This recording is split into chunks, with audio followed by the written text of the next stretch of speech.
Yes, I did a movie called Into the Storm. It was, I think it's the third best tornado movie ever. Welcome to Story and Craft. Now, here's your host, Mark Preston. All right, welcome back. Another episode of Story and Craft. Glad to have you back. If this is your first episode, thank you so much for checking in. We'll have some fun chatting with comedic actor Matt Walsh today. You know him, you love him, you've seen him in plenty of films like Old School, Keeping Up with the Joneses, Ted, The Hangover. You may even know him from his Emmy-nominated role as Mike McClintock on the TV show Veep. He's got a new movie. It is called Flamin Hot. It's on Hulu. Checked it out with my daughter the other night. Fun movie to watch. Kind of a spicy underdog story. You'll have to check it out. Matt was a real pleasure. Had a chance to talk about his career. Also, he is one of the founding members of the UCB, or the Upright Citizens Brigade, both in New York and Los Angeles. And a great chat. Really enjoyed the opportunity to sit down with Matt. And if you would do me a favor, as always, everything Story and Craft on the Webernets. Just go to storyandcraftpod.com. And of course, you can check out the show everywhere you listen to podcasts. Most recently, we've put the library on YouTube, so you can check out the show there as well. And of course, make sure to like, rate, leave a comment. If you enjoy the show, by all means, give a little love. It is always appreciated. And I appreciate you being here right now, because it is Matt Walsh Day right here on Story and Craft. So how are you doing today, sir? Doing great. So what kind of cookie were you eating today? It was slightly healthier, Mark. It was like a Nature Valley peanut butter biscuit on granola cracker kind of thing. That's no fun. I lamented my friend. His daughter was my dealer for Girl Scout cookies, but she aged out of the Girl Scout thing. So now it's like, where do I get my Girl Scout cookies from? It's one time a year. There's so much shame involved in Girl Scout cookies that, nobody talks about, because you finish the whole box. I have to look at my kids and yes, Dad did that. My daughter Emma and I were watching Life of the Party last night. We were trying to find something to watch. I was like, well, hey, this gentleman I'm talking to tomorrow is going to be on. He's in this movie with Melissa McCarthy, so we're going to watch this. And she dug it. She's 17.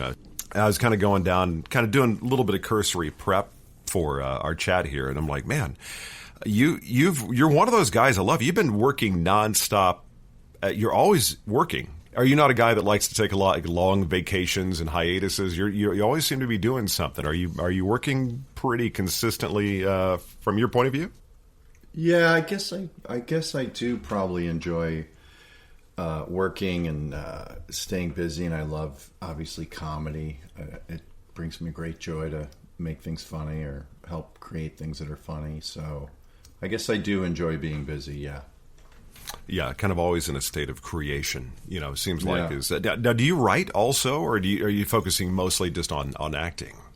No, I do write. I write a lot, actually. I started in, sketch in Chicago, and so I've always been like a writer-performer, and then, we had a show on Comedy Central, and we were the writers, and then I do a lot of improv, which is sort of writing but not putting it on paper. It's sort of writing on your feet. So I have always kind of written, and then recently, or the last 5-10 years, I feel like I've written several things. Some of them have gotten made, some of them are waiting to get made. A few movies. Yeah, you kind of remind me a little bit of like one of the guys I would love to talk to one day, Nat Faxon.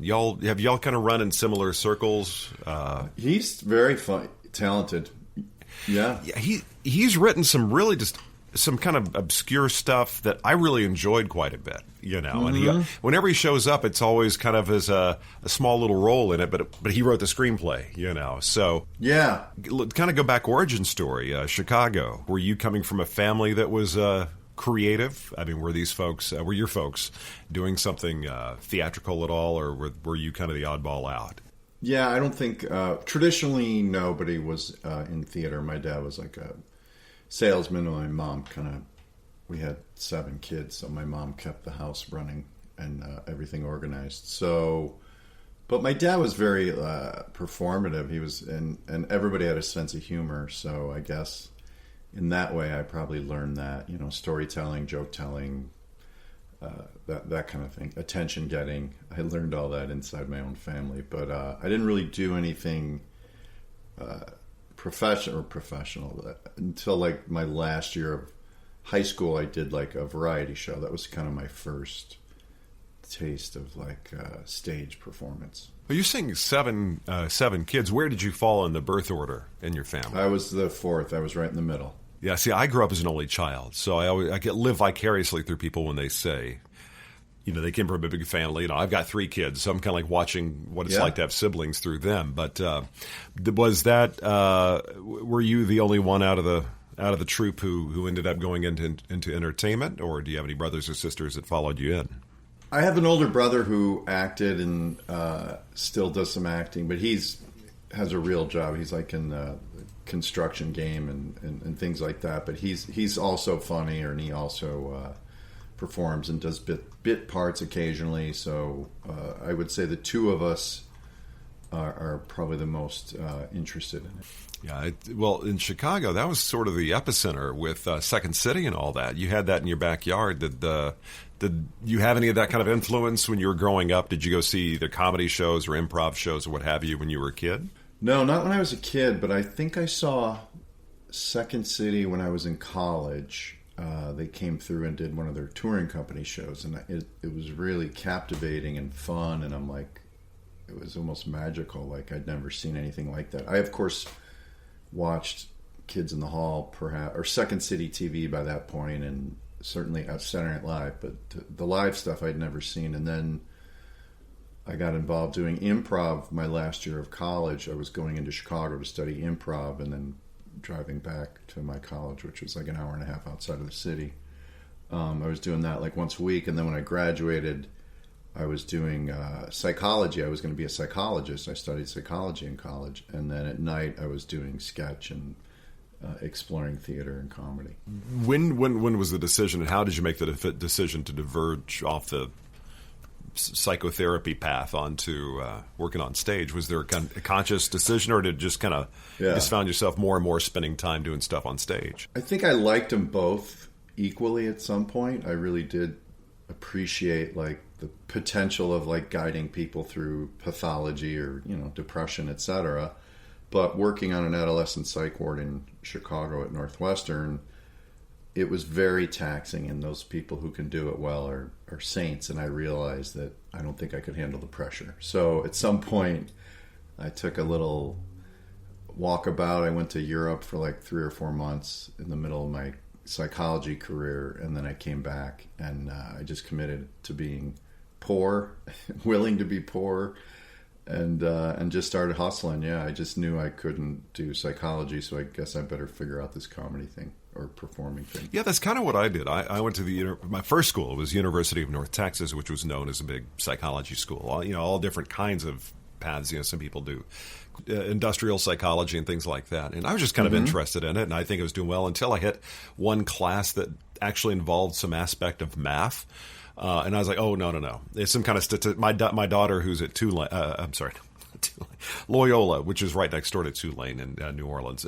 She took that same class and got an A in it. And I'm like, okay, well, my kids are clearly smarter than me, but that may be a direction she goes. Yeah. I similarly would never have become a psychiatrist because the science and the math of it all would have defeated me. But I felt like a psychologist I could maybe have figured out. Where'd you go to school? Like Northwestern or? No, I went to Northern Illinois, which is just outside of. It's in DeKalb, which is like an hour and a half west of Chicago. Now this is jumping a little bit ahead, but you're one of the founding members of UCB, right? Which I don't know how I didn't know that, but. I've had a few guests on that have been there.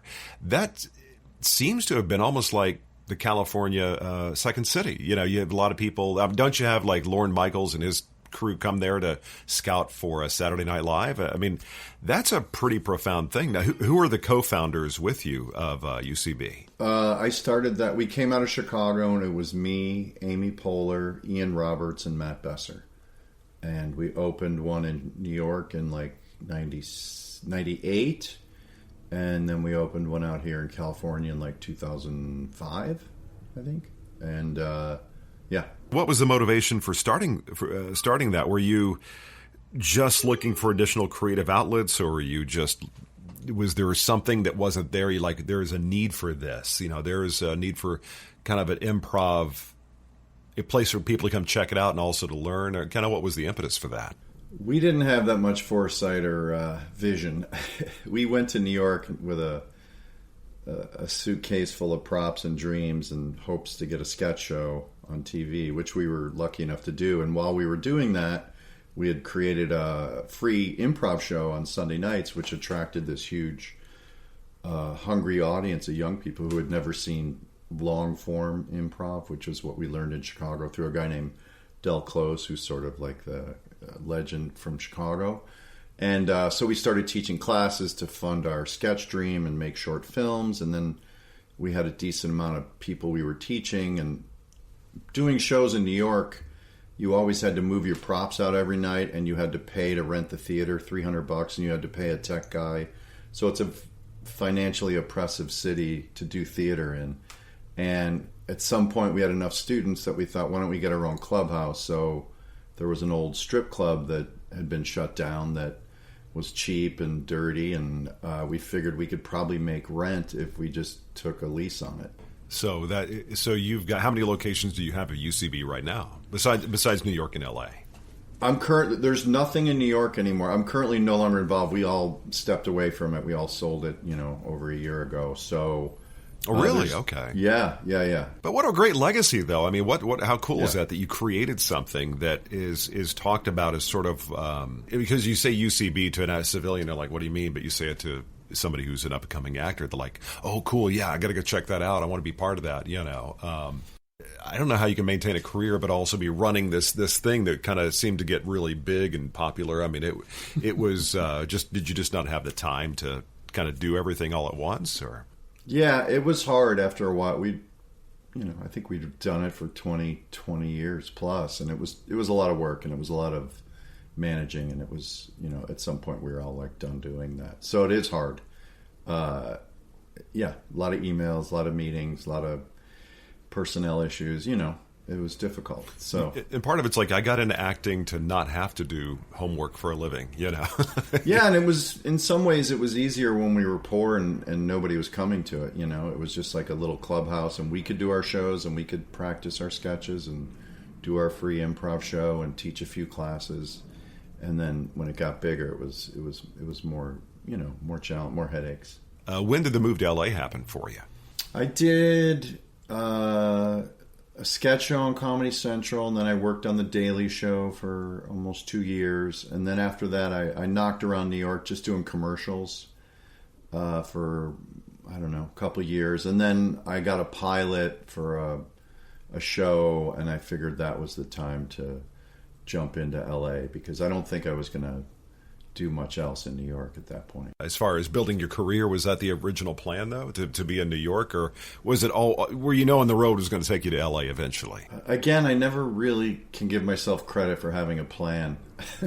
I think going to New York was, we're going to stay as a group, we're going to stay here for 6 months and see if we can get lucky, and then figure it out the next 6 months. If we got any kind of luck, we'd commit to another 6 months. And then at some point, years later, I'd been in New York for 8 years, and I was fortunate enough to have a job in LA to, start over, I guess. So and I'd already had a lot of time in LA. I'd gone out there for, pilot season and various small parts or whatever. So I had experience in LA, and friends.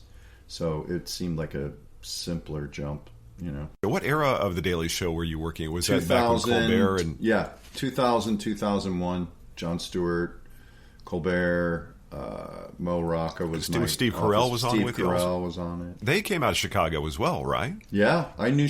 they were Second City guys, Carell and Colbert. And I knew Colbert in Chicago. I didn't know Steve until I got to New York. But Colbert...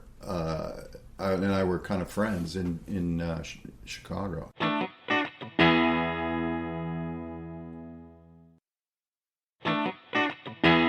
Is it cool or is it odd, or what's that feeling when you look back and you remember when everybody was poor and you're just kind of floating around there, but nobody had really hit yet? Is it ever kind of surreal to look at your contemporaries and go, okay, I remember when we were poor and eating ramen noodles and trying to make people laugh, and now here's where we are. Is that ever surreal for you, or is it kind of, how does that hit? I don't know that I have looked at it clearly, or I tend to not look at that stuff too long. I don't know. I can only speak to my wife, who's very sweet, has hung up some of the things, when you do a show or a movie, you collect a poster here and there, and she's hung up a bit of an area of our house to sort of celebrate some accomplishments, and I can't even enjoy looking at that. So I don't know if that's unhealthy or healthy, but that's kind of how I operate. I don't tend to look back. I hopefully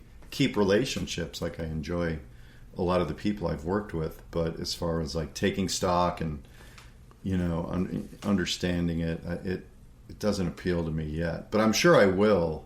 I'm older than you, so I probably should, but yeah. Well, because it's funny, I look back at when I was 17, I started working in radio in Dallas, Texas, and I ended up having a syndicated show, and my ex-wife would be like, why are you carting all these boxes around, when you had to record on tape? I was like, that's all my stuff, and then I made the mistake of going and listening to some of it some few years ago and going oh, good God. So I'm like, that needs to stay in the past. I mean, I can appreciate the experiences, but I don't really, I don't need to remind myself of creatively where I was back then. No, I was just going to share, I think a lot of that sort of scrapbooking of the things we do is to sort of prove our identity that we're getting somewhere. And sometimes you have to do it to make a reel, so you collect things, so you have samples to maybe advance your career. But yeah, I don't look at the boxes. I don't open them up. I just try to keep moving, But I do like when friends will send me a picture. Hold on one second. Sorry, go on. I had to release the hounds.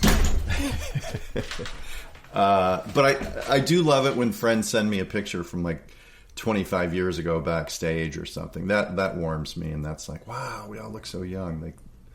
So, but you don't really feel any older. I feel like I'm perpetually just kind of hanging at 25. I don't. My back will remind me I'm not 25 anymore. But yeah. Now, what kind of pooch you got? We have 2 mutts that were just in here. One is probably, I forget what it is. My wife did that DNA thing, and the DNA thing said Chihuahua and something else, and it doesn't look like a Chihuahua. Wait, they're doing DNA on dogs now also? Yeah, you can do that. Really? You can send it in. Huh. From saliva, I think. And then I talked to the vet when I took her in, and he thinks she's more of a spaniel, but she's like a mutt rescue. And then the little guy, that's Penny, and then the little guy, JJ, is I don't know he's got a fat kind of corgi body, but he's also white spaniel. This could be going on for a while. I apologize. It's okay. Come on in. Chill out. Come on. This is bad radio, as they say, but... Oh, no. Okay. It's all good. I'm a big dog lover. In fact, we had a golden retriever, and our little guy passed a few weeks back, and we're missing him. And so I'm moving down to an island down in South Texas here, probably in October. So I told my daughter, I said, when we go down, she's going to take her gap year, and she's going to come down with me. And I said, we got to get another golden retriever puppy. And I'm going, I forgot about those puppy years, and how much attention you got to give them. But, I'm missing having a pooch around here. So I always love them. And I see talking with someone, and they've got a dog. So it's a big dog. Well, that's hard. So. Are you taking time off? Because it's hard to lose a dog. I mean, I'm sorry to hear that. It's really hard. I went on. I'm looking over here. He's got a little urn over here, on my shelf. But no, he was. We got him when he was a puppy, and my kids grew up with him. He was 10, and the hard part was I thought my other dogs had lived. My other golden and my previous dog, 13, 14 years old. So that phrase, "Man plans, God laughs." Mm-hmm. So I'm thinking we've got a few more years with him, and then he was. got sick, and about 2-3 weeks later he passed. And I actually took a little bit of a hiatus. I was like, I don't think I'm going to be very good sitting down talking with people and stuff. But it's been a little while, so it's you get a little bit older. It doesn't get easier, but you navigate it better. That's one of those things I think age kind of gives you. It's harder for me to address it with my kids. That's the hard part. I was like, wait a minute, I got to be the adult here and actually help them out and make sure that they're handling it so much better than I did, though, which is so funny. Now, do you have you got kids as well? Yeah, we have 3 kids, and they're not in college yet. My son just turned 16 yesterday, and speaking of gap year, how did that come? Because I told my son, because he's starting to think about colleges, and I introduced the idea, and like, well, there's also this thing where like, because he wanted to learn Portuguese, I'm like, you could spend 3 months in, Brazil and work for a company or live with a family and come back with a language before you go to college, things like that. That's funny you say that. That's what my daughter Emma's doing. She graduated. She's one of the same thing with your son, COVID. Just probably threw off what school was like for him. And she went back to a nice school, and she's like, she just got so used to online learning. She's a self-starter. She gets A's. She said, I just want to finish school like that. So she finished her junior and senior year. This last year, she did both years together, and she got A's and did just great. So she's taken the gap year. She's still just 17. And she's got a program, she said, I can find out about it. It's actually a really neat program in Barcelona where she goes for, I think, 4 weeks. But if she does a 6-week program, she gets college credit for it. But she's going to go there, and it's an immersive language thing. And they have these really beautiful dorms. Before we go, I'll get the name of the organization that does it. But she's going to, we're Jewish, and there's some kind of a Jewish thing that she's doing where she's going to Europe, going to Amsterdam, and 4 countries, and then Israel on the back end. Nice. And then she's doing that this summer. And then in the fall, she's going to do – and I think she said there's a date where most of the kids are there, and it's going to be sometime early fall when they get the biggest group of kids. It sounds like a really wonderful program in Barcelona, but this language thing, she did her elementary was what they call it, immersion. Is that what they call it? I think immersion, where they are learning in both languages. So my kids are so much smarter than me. So like looking at them, going, they're like, "Daddy, you're not saying that right when I speak Spanish." I'm like, "Yes, honey, but I'm speaking Texas Spanish." Ever seen George Bush Jr.? But anyway, I'll find out about that. But I think it's a great thing. It's not like when we were younger. It's like, graduate high school, go to college, and I think especially I think it helped. I'm a big fan of letting kids calibrate to where their passions are and adjust as they go. Not have to be like, well, I'm on this path, I got to do it. I always thought it was odd that they have to do. They did their internship in their last year, and then discover, ooh, this isn't really what I want to do. But they're already in their senior years. So I completely agree, and it's also like, who knows what? I think it's great experience. Like, you can take a year, like you said, instead of doing the internship on the back end, go experiment, or like learn a language, like live in a country, and then it's creative, and it's also like there's no plan, like you said. Man makes plan and God laughs. Because I similarly thought, I'm going to be a psychologist, and everybody does it. They go to college for accounting or bookkeeping or teaching, and then they do it for a year, and they're like, oh my God, what was I thinking? So any kind of rounding out or obviously travel is the best education there is really beneficial. Meeting people and seeing lives, and it's just eye-opening in every way. How old are your other kids? Are they teens also?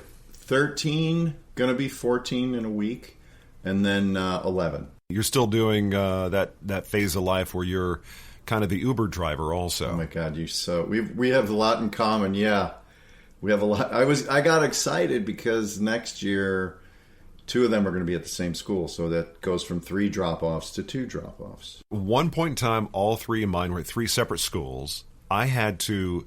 I don't know like, I'm trying to be a responsible driver, but I'm like, I don't know how I would do this. I don't, and they're all start times the same. Yeah, so it was the single dad life was interesting for a while. But when they see you, do they register you as like, oh, that's dad doing the work thing, or we did Melissa McCarthy? Did they watch that and do they get into it, or do they just see dad? Or what's the feedback you get from your kids? I think they like to see me in things, but I think it's just dad. But I think what tickles them or makes it more magical is when their friends go, oh my God, like I'll pick up a kid and then their kid has just watched Life of the Party.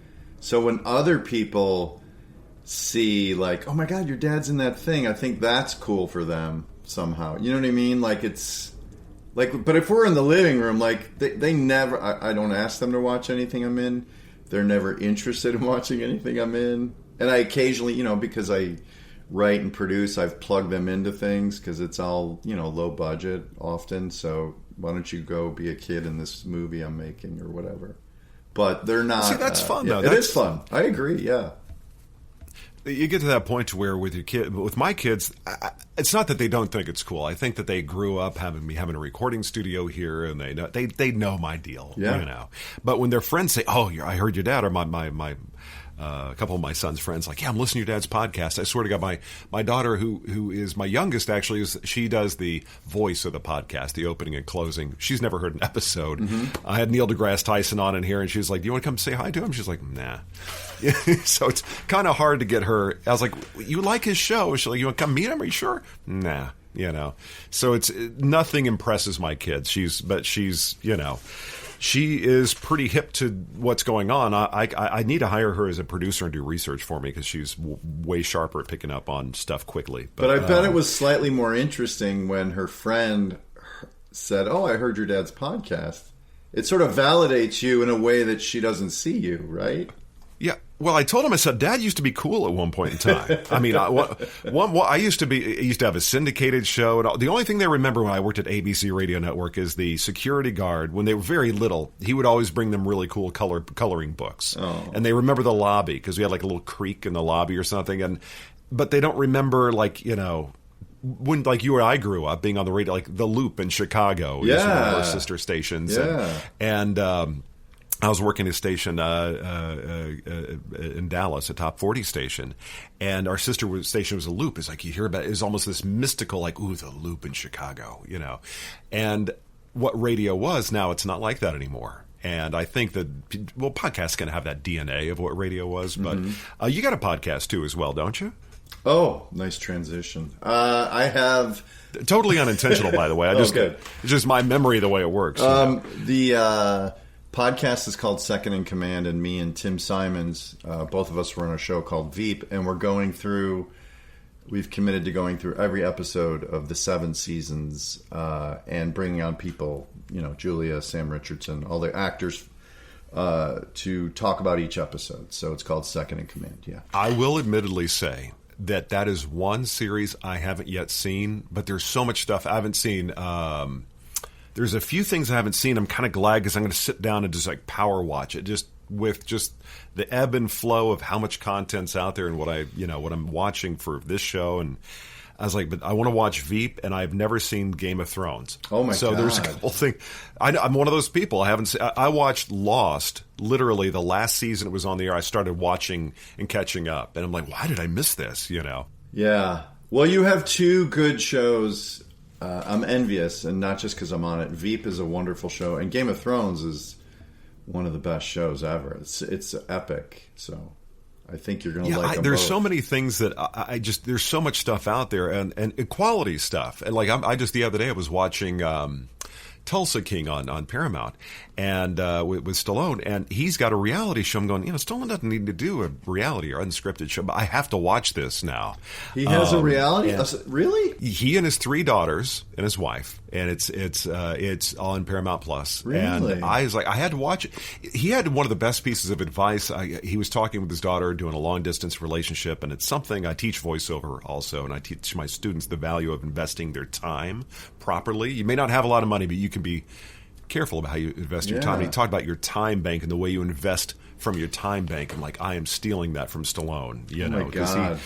He's one of those guys that's just, he cracked the code on just having a great attitude, But anyway, he doesn't need to do it, but it was kind of fun to watch, And you mentioned Sam Richardson. He's one of those guys that, when you see him show up, you're very much the same way. You see him show up, okay, this is going to be a funny scene. Like Ted, just you and you and that relationship to Tom Skerritt, just the most random thing. It was just, you're fun to watch, and Sam Richardson the same way. A lot of talent there. And I don't know how I missed Veep, but it's one of those things. I've got a lot of stuff queued up, and then whenever the kids aren't here, though, I'm just sitting on my laptop working, power watching all these shows. It's almost embarrassing how many things I haven't seen yet. So I tend to catch up. I tend to catch up on TV like yourself. I have huge gaps, or I'm culturally irrelevant on shows. Like I haven't seen Tulsa King. I'm never on top of what's important to watch, let's say. But when I'm out of town working on a show or a project,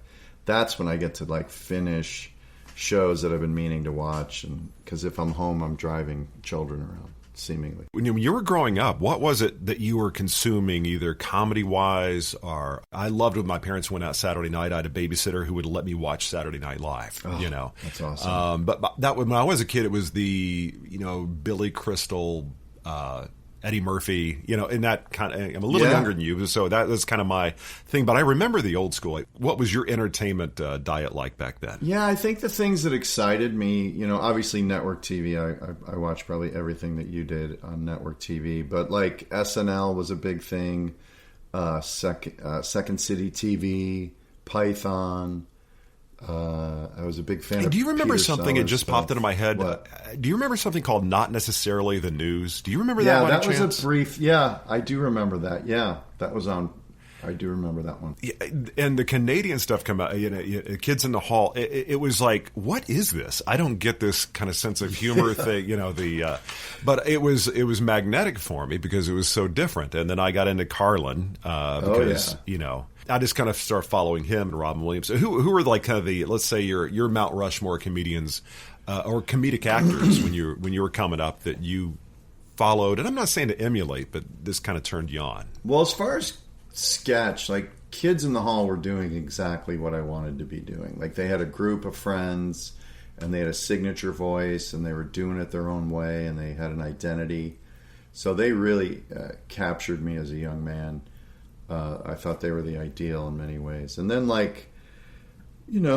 people who were hilarious, I love Robin Williams. I think I was saying earlier, as a younger person, probably because my dad liked him too, Peter Sellers was somebody I was like so impressed with. And, I think I had like a Woody Allen phase where I was like sort of, obviously just deep into Woody Allen or trying to see everything he'd ever made. And then, those are the ones that come to mind. And like stand-ups, there was a lot of stand-up. When I got out of college, a lot of the stand-ups I liked were the guys in the clubs that were just, getting going themselves. There was like this boom of stand-up happening everywhere. So a lot of the people I liked, I was seeing live that hadn't broke yet. Now, was this in Chicago, or are you talking about like when you were in New York? Chicago. No, this is in Chicago. There were guys like, this guy Jimmy Pardo. Some of these people don't do it anymore, but there was like Brian McCann, who became a writer for Conan and various things. He was a great, funny guy. What's the other guys? I'll think of his name, but he's really fun. He's still in Chicago. Anyways. Now, you're talking about SNL. Did you by any chance do any work with SNL, or did you do any writing ever, or did you... I did some short films. They do those like commercials or weird short films. Yeah.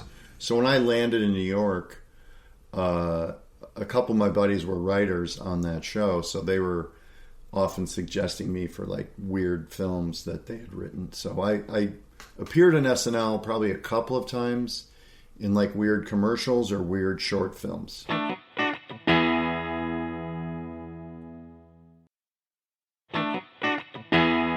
As you came out to L.A., that's really the genesis and kind of when you started kicking off, doing stuff on camera. I mean, what were some of the first things you were working on? Kind of how do you feel like, what was the momentum builder? What really kind of kicked things off for you? I think for me, like New York getting my feet on the ground and starting UCB, we were kind of known in New York in the comedy scene. And then being on The Daily Show was really, for me, a moment of feeling like I'd been launched, or people knew me because they knew your name now. And I wasn't just in a sketch group. And then I think landing in LA I was on a show called Dog Bites Man. And then I started popping up in movies like Road Trip or Old School.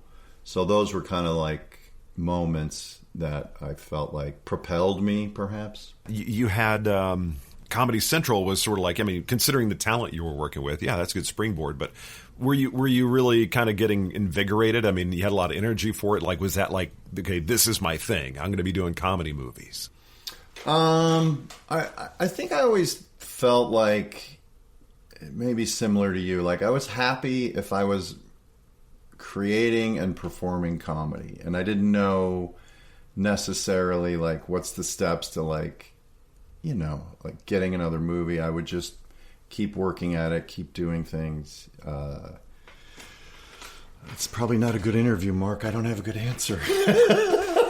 No. I see. The thing is, everybody has a different path, and that's what fascinates me, is how somebody finds their way in, and then they make some friends, and that you start like just finding yourself in different situations. Like, yeah, I'm an improviser. Like, truly, one of the biggest skills I learned was improv. I studied improv in Chicago. I studied, I taught it in New York. I taught it in LA. I have my 10,000 hours on stage doing improv. So that's probably one of my skills, and I probably approach life that way too much, where I don't have a plan, but that's the truth of it. And so inside comedy and inside acting, that's a great skill to have, because you teach. Well, the ability to adapt gives you a career with longevity, and you've got that, most certainly. Is there something you haven't done though that I think, I'm drawing a blank on what it was. It was a movie. You were a storm chaser. Yes, I did a movie called Into the Storm. It was, I think it's the third best tornado movie ever. But yeah, it was a blast. Action. I would love to do another action movie. That was action. That was like driving crazy vehicles, running through fire, getting soaked in rain, explosions, all of that. It was really fun and really challenging. So I would love to do another action movie. Is there something you're wanting to do that just hasn't shown up, as far as your agent hasn't handed you the script just yet, that you would like to do? Something you would like to do? Well, I think like you talk about action. I think like an action comedy, I think would be really fun. I think also like kind of like, these are things I haven't done, but kind of like either an unraveling mystery or an unraveling sort of dramatic show that sort of unfolds, if you will. Like that's very interesting to me. I haven't done those sort of things.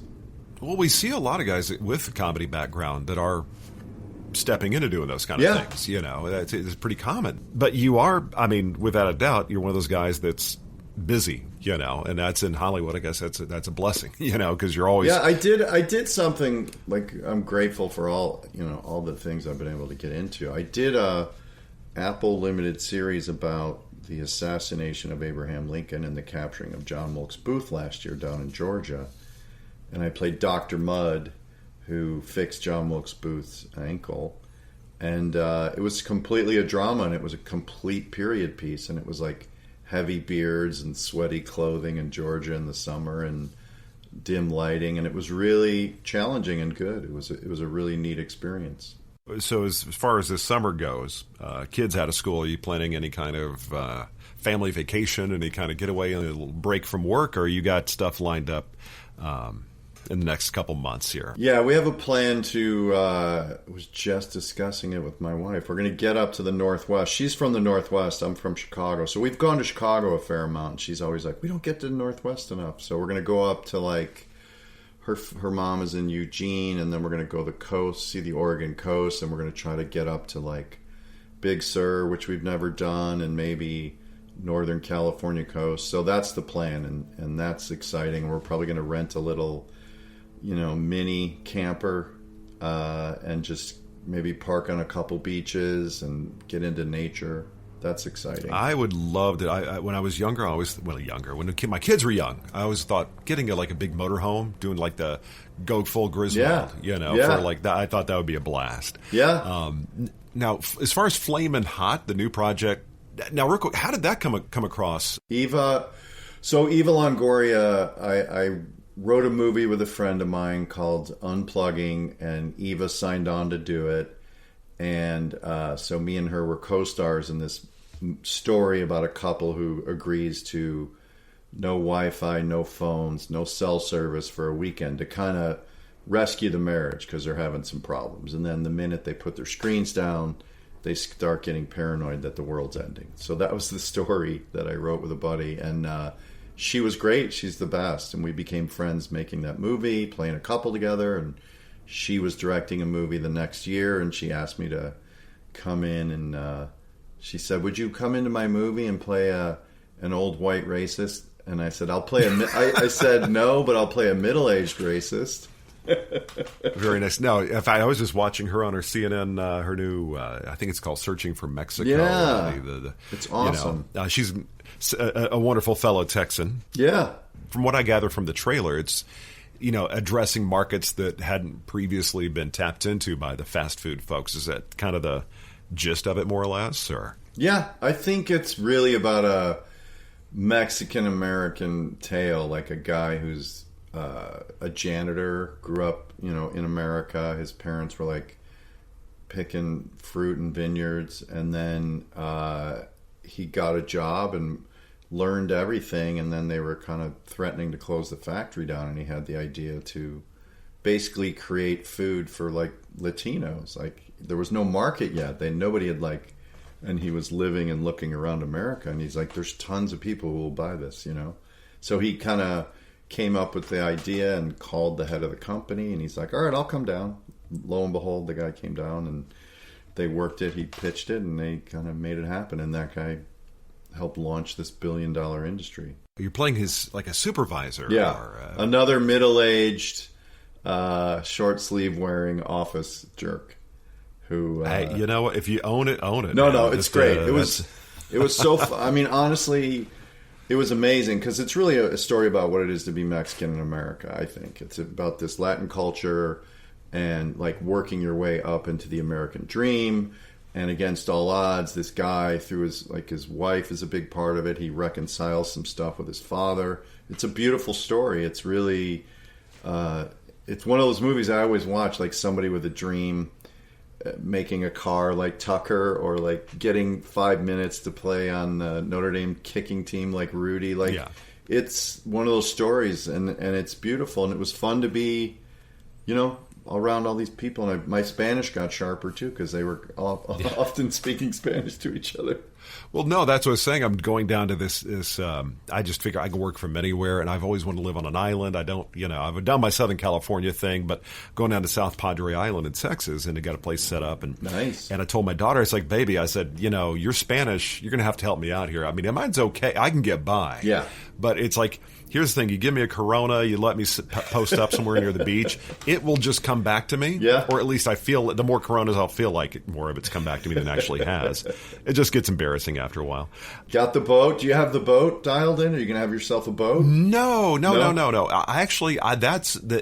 I would love to do that. It's a really neat place because right across the bay is where SpaceX has their launch facility. Oh wow! But yeah, that's going to be the second half of my daughter's gap year. The first part she'll be in Barcelona learning Spain Spanish, and then she'll be coming down there and kind of helping me out a little bit. But tell you what, before we get running, I got what I call my 7 questions that I like to ask. It's kind of an additional little get to know you, little fun. Okay. One of the things is I'm always curious about, because I'm a food guy. I can talk food day in, day out. But what is your favorite comfort food? Something that if craft service table's this is nothing. I just want this thing. This is going to be comforting. What would that be? I guess my mind goes to snack food. I'm a sucker for caramel corn. That's kind of an Achilles heel. I try not to eat it, but it's very comforting to see a good. Oh my God! If it's warm and like freshly made caramel corn, forget it. One time, during COVID, we were getting deliveries from Costco, and they messed up something in my order and accidentally brought me this big bag of things called Creators. It's caramel corn and cheese corn. The cheese Chicago mix. That's the Chicago mix. Come on, I know that's what they call. That's a Chicago mix. Yeah, that stuff's dangerous. Oh yeah, exactly, 100%. 100%. When you look at it, this big bag and half of it's gone, it's like, that can't not have been me doing this. Well, it's made of corn. It's not that bad for you. I mean, it's just popcorn. See, that's the way I think about it. See, you're on the same page as me, It's like, although my cholesterol level says otherwise. Now, the second question I got for you is, if you were to take 3 people, sit down, you're going to have a cup of coffee with them, and you're going to have, talk for a few hours, have conversation. Who would those 3 people be? I mean, living or not, who would you enjoy talking story with? Oh my gosh. Living or dead, you said, right? Yeah, just, anybody that you feel like would kind of elevate your experience of life. I'm going to go Harry Truman, because I remember really liking him as a young kid studying presidents. I'm going to go, you might as well go dead, right? Who else would I go? I'd probably go with like Da Vinci, Leonardo da Vinci, and then because he's a brilliant genius of a mind, and then maybe Michael Jordan, because I never met him. Yeah, he did. He did a couple things in Chicago, I think, didn't he? I think he did. What was the sport again? I forget. Basketball. I think curling. No, it was something else. No, but he was. Yeah, that to be in Chicago back then must have been just insane. In fact, that's another I think Air. I think that's the movie about the Air Jordan. Yeah, I need to watch it. That's on the list. Now, going third question. Who was your first celebrity crush when you were young? Crush like she's beautiful, like for me, or crush like that guy's amazing. That person's amazing.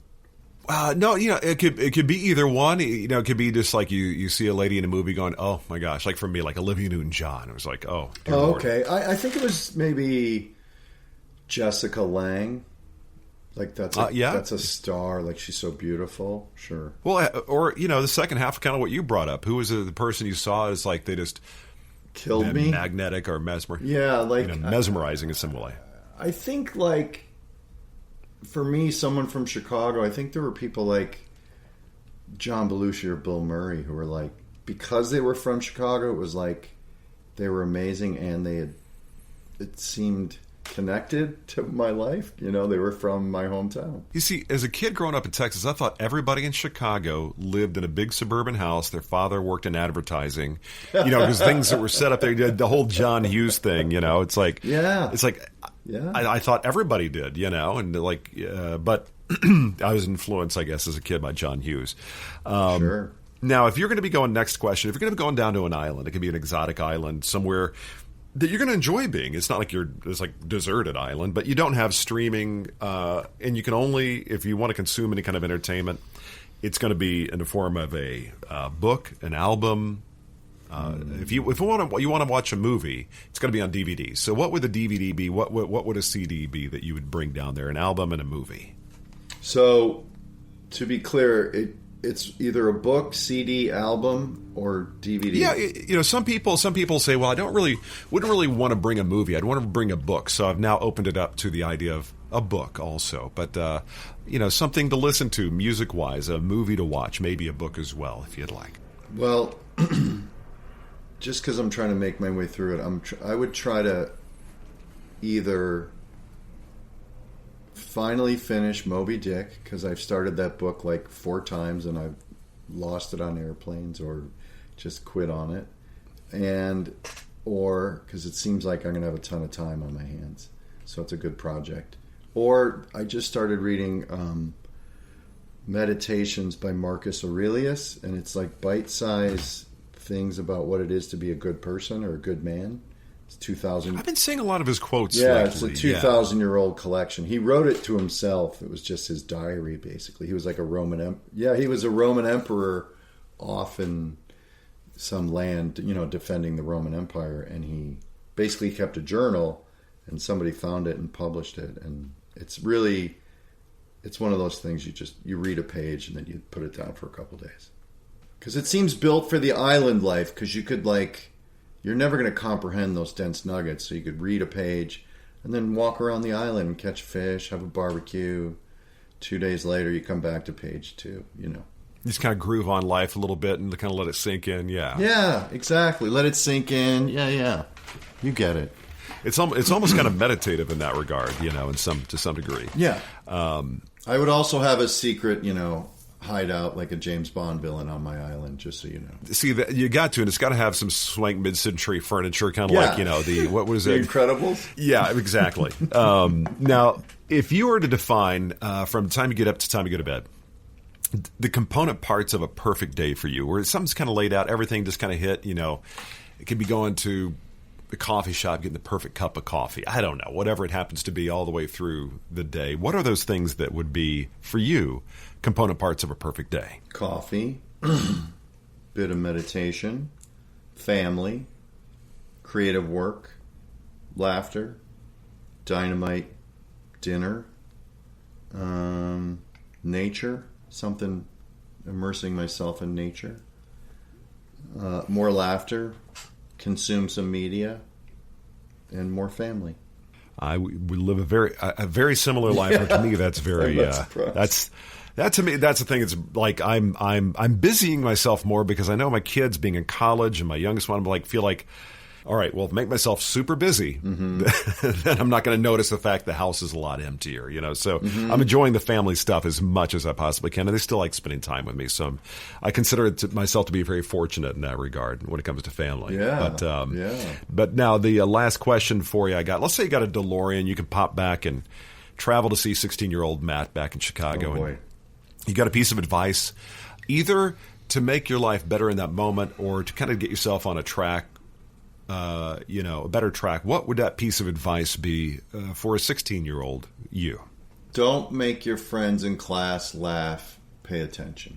But see, if you didn't make your friends in the class laugh, yeah, but you can still be funny outside of class. Like, you're missing out on learning and the discipline of learning. I probably had ADD, so there was that going on too. But that's what I would say, and I would have more to say around that, because 16-year-olds like, what are you talking about? All right, sit down. Let me tell you why. Learning's important. These are fundamental skills. This is a discipline. There's cool stuff happening here. That methodical thought, that patience you're developing sitting in a chair in high school, you can start to grow other disciplines like that will help you in life focus and build and plan. Or not. Or continue to make your friends laugh, Matt. I got to go back to the future. Yeah, I was very much the same way in school. If something grabbed my attention, I was full in. If something didn't grab my attention, I was just struggling to stay focused. My grades weren't bad. That's but true. It's just like, you're right. There are classes that even if you paid attention, it wouldn't have permeated me. So I don't know. Maybe I'll have to go back in time again. I'll have to rewrite that one. Yeah, I think psychology for me was interesting because the psychology teacher was kind of an oddball, and he'd walk around the hallways with a book balanced on his head, and it was just like he was in his own world. I was like, if I can be like that, man, psychology's my jam. But, I love that. Well, my friend, I certainly appreciate your time. Really, I do. I know you probably want to enjoy just kicking back with the fam. But my friend, have yourself a wonderful rest of your weekend. We're close enough to weekend. Have a great weekend. Thank you, Mark. This was fun. Thank you very much. Well, there you go, Mr. Matt Walsh. Enjoyed the chat quite a bit. Such a talented guy. Funny. Everything he's in. Always a good laugh. Great to see him show up in any project, both on TV and film. The new movie, don't forget, on Hulu is called Flamin Hot. Checked it out the other night with my daughter. Really enjoyed the movie, and I'm sure you will as well. I mean, it's an underdog story that features snack food. I mean, come on. Sit down and get something crunchy and enjoy the show. As always, storyandcraftpod.com, everything about the show. Pop on by. You can follow the show. You can, of course, check it out on your favorite podcast service, platform, whatever have you. Just remember, if you don't mind, just a little subscribe, a little like, a little comment, 5 stars, if you will, or however many stars they'll let you give us. That would be great. Okay, I'm going to get on out of here. Have a great rest of your week or weekend or whatever you're up to. I really do appreciate you stopping by, and I look forward to catching you next time right here on Story and Craft. That's it for this episode of Story and Craft. Join Mark next week for more conversation right here on Story and Craft. Story and Craft is a presentation of Mark Preston Productions, LLC. Executive producer is Mark Preston. Associate producer is Zachary Holden. Please rate and review Story and Craft on Apple Podcasts. Don't forget to subscribe to the show on Apple Podcasts, Stitcher, Spotify, or your favorite podcast app. You can subscribe to show updates and stay in the know. Just head to storyandcraftpod.com and sign up for the newsletter. I'm Emma Dillon. See you next time, and remember, keep telling your story.